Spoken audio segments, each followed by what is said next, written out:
Experience भी आपके emotion को ट्रिगर करने में बहुत पार्टिसिपेट करते हैं। मान लीजिए अगर आपको किसी बात से लेकर आप ट्रिगर हो जाते हैं, तो अगर वो आपके सामने होगी, जैसे मान लीजिए आपका ब्रेकअप हुआ है और आपको 1-2 महीने हो रहे हैं, आप मूव ऑन करने की कोशिश कर रहे हैं, बट अगर आप उसकी फोटो अगर इंस्टाग्राम पे देख लेंगे तो आप ट्रिगर हो जाएंगे। फिर आपके अंदर वो जो पास्ट ट्रॉमा है वो वापस आएगा। देन आप फिर उसी जहां से आप बड़ी मुश्किल से निकल के आए थे, आप दोबारा वहां चले जाते हैं। गौर गोपाल का कोड है कि पास में जाना अच्छी बात है, वहां विजिट करने के लिए, बट वहां रहना नहीं है, वहां से बाहर आ जाता है। तो आप अपने पास्ट ट्रॉमा को आप पूरी गायब नहीं कर सकते, यू कांट रिमूव और इरेज दैट, बट ये है कि हाँ आप उनको एक्नॉलेज कर सकते हैं, यस जो भी हुआ था मैं उसके लिए रिस्पॉन्सिबल था, जो भी है अब मैं उसमें कैसे रिएक्ट करता हूँ, this is my responsibility right now. क्योंकि अब वो जो हो चुका है अब उसको बदल नहीं सकते, जो हो चुका है वो हो चुका है, बट अब जो वो भी होगा वो मैं अपने आप को उसके प्रति रिस्पॉन्सिबल बनाऊंगा।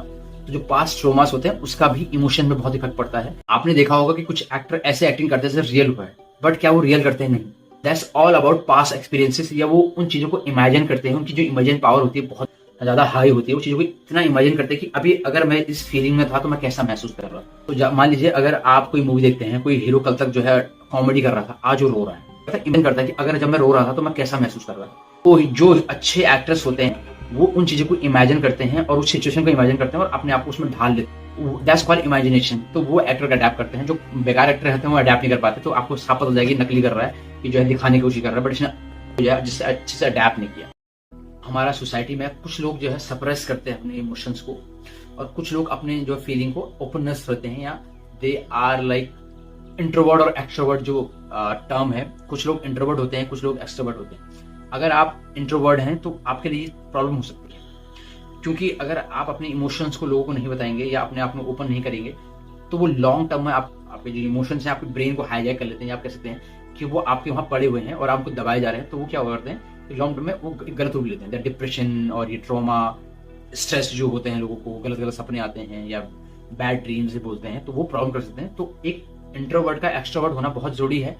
ऐसा नहीं कि सब मामलों में, बट कुछ मामलों में आपको एक्सट्रोवर्ट होना ही पड़ेगा, नहीं तो आप अपने इमोशन को फील नहीं कर पाएंगे और अपने इमोशन को बता नहीं पाएंगे। भले ही आप पूरी सोसाइटी के आगे ना हो, बट कुछ लोगों के सामने आपको एक्सट्रोवर्ट बनना ही पड़ेगा। That's called suppressing feeling. तो हमारी सोसाइटी में बोला जाता है कि अपनी फीलिंग को दबाओ। अगर आपको गुस्सा आ रहा है, हाँ अगर आपको गुस्सा आ रहा है तो आप उसको दबाएंगे तो प्रॉब्लम होगा, बट आप उसको मैनेज कर सकते हैं, उसको एक दिशा दे सकते हैं। आप इमोशन को कभी फिक्स नहीं कर सकते, but you can manage that. बस है मास्टर योर फिजिकलिटी। सबसे पहला जो रूल है, मास्टर योर फिजिकलिटी मीन्स आप अपने जो 3 चीजों पर ध्यान दीजिएगा, एक्सरसाइज, डाइट एंड स्लीप। अगर आपकी ये 3 चीजें फिक्स हैं तो आप अपने इमोशन को इजीली जो है देख पाएंगे और उनको अच्छे से कंट्रोल कर पाएंगे या उनको मैनेज कर पाएंगे। पहले हम जाते हैं एक्सरसाइज पे। एक्सरसाइज मतलब ये नहीं कि आपने जिम जाके हार्डकोर वर्कआउट करना है, नहीं। अगर आप 30 मिनट का रोज वॉक करेंगे तो साइंटिफिक ने बताया कि अगर आप 30 मिनट वॉक भी करते हैं तो 60% जो जिम में वर्कआउट करते हैं उसको अच्छे से कवर कर सकता है। 30 minutes walk is sufficient for the mood regulator. आपका मूड अच्छा रहेगा, आपका मूड स्विंग नहीं होगा, और आपका ब्लड फ्लो और ग्लूकोज जो हमारी बॉडी के अंदर रहता है वो उसको मैनेज करके रखेगा। तो इमोशंस में एक्सरसाइज बहुत जरूरी है। डाइट, अगर आप बहुत ज्यादा शुगर काफ लेते हैं तो उसको कट डाउन कर सकते हैं, तो आप अपने में शुगर कम कर सकते हैं डाइट से, अपने कार्बोहाइड्रेट कम कर सकते हैं। Sleep is the most important thing for you. Third is verbalise your feelings. अगर आप अपनी फीलिंग को अपने फ्रेंड्स को या अपने जो भी आपके पार्टनर हैं उनको बताएंगे, उसको घुटिए मत। अपने दोस्तों के साथ घूमने जाइए, उनसे बात कीजिए, या अपने कोई क्लोज फ्रेंड्स के साथ मिलिए, या अगर आपके पास कोई नहीं है तो थेरेपिस्ट के पास भी आप जा सकते हैं। उसको वो वर्बलाइज कर सकते हैं कि मेरे साथ ये प्रॉब्लम हो रही है। थेरेपिस्ट सुनेगा ही आपकी, तो वो सुन आपके लोग सकते हैं। तो उसके अलावा होता है कॉग्निटिव रिफ्रेजल। ये मेरा फेवरेट है। कॉग्निटिव रिफ्रेजल मीन्स, मान लीजिए आपके साथ कुछ भी गलत हुआ है, जैसे नोबडी कैन गिव शिट, एक आपको फोटो दिख रहा होगा, नोबडी कैन गिव शिट, और उसके 2 रूल्स है। आप उसको किस तरह से लेते हैं, रिफ्रेमिंग से बोलते हैं। एक जापान में एक गरीब किसान था, उसके पास एक ही घोड़ा था, बहुत ज्यादा उससे काम करा था, लेकिन वो परेशान हो गया, घोड़ा भाग गया। तो बच्चा उसके पास आया, उसने कहा पापा घोड़ा तो भाग गया, अब हम कैसे जिएंगे, हम तो सिर्फ घोड़े के भरोसे ही खा रहे थे। तो उसके बाप ने कहा गुड लक बैड लक, देखा जाएगा बाद में। तो कुछ दिनों बाद क्या हुआ कि उसका लड़का जो है उस घोड़े को ढूंढने गया, जंगल में गया, तो वो देखता है कि उसको 4-5 घोड़े और मिले। तो घोड़े को भी ले आया, और एक घोड़े को ढूंढने गया था तो उसको 4-5 घोड़े और मिल गए। तो उसने अपने बाप से कहा पापा देखो मैं 5-6 घोड़े ले आया हूँ, हमारा तो एक घोड़ा खोया था, मैं 5-6 घोड़े ले आऊँ। उसके बाप ने भी बोला गुड लक बैड लक, देखा जाएगा। फिर घोड़ों को ट्रेन किया, उनको जो है और काम पे लगाया, बैलगाड़ी में लगाया, तो उससे और पैसा कमाने लगे। धीरे धीरे क्या हुआ कि जब वो उनको ट्रेन कर रहा था तो एक दिन क्या हुआ, उसके लड़के का पैर टूट गया घोड़े को चलाते हुए। तो उसका लड़का उसके पास है, उनके पापा जो है हमारे जो घोड़े की वजह से मेरा पैर टूट गया। उसके बाद ने बोला गुड लक बैड लक, जो होगा देखा जाएगा। उसके बेटे ने कहा पागल हो गया मेरा बाप, जो मेरा पैर टूट गया ऐसी बातें कर रहा है। और कुछ दिनों बाद जापान में जब लड़ाई शुरू हो गई, अमेरिका और जब जापान की लड़ाई हुई थी, तो उसके लिए जापान के लोगों को सैनिक चाहिए था। तो उसका लड़का 16-17 साल का था, तो वो लड़के क्या कर रहे थे, 16-17 साल के लड़कों को भर्ती कर रहे थे। बट जब उसको लेने आए तो उन्होंने देखा कि उसके लड़के का पैर नहीं है, तो उसको लेके नहीं गए। उन्होंने कहा पापा इसका क्या करेंगे, इसका पापा एक पैर ही नहीं है, हम क्या करेंगे। तो उसके बेटे ने कहा हाँ पापा आपने सही बोला था, अगर आज मेरा एक पैर होता तो मुझे वॉर में जाना पड़ता और शायद मैं वॉर में मर जाता। तो उसके बाप ने कहा गुड लक बैड लक, जो होगा देखा जाए। तो same with our mind set also, अगर हम जो है अपने आप को कॉग्निटिवली रिफ्रेज करेंगे या उनको रिफ्रेम करेंगे, तो बहुत सारी प्रॉब्लम्स होती नहीं है। अगर होती भी हैं तो आप उनको रिफ्रेम कर सकते हैं और आप उनसे सीख सकते हैं।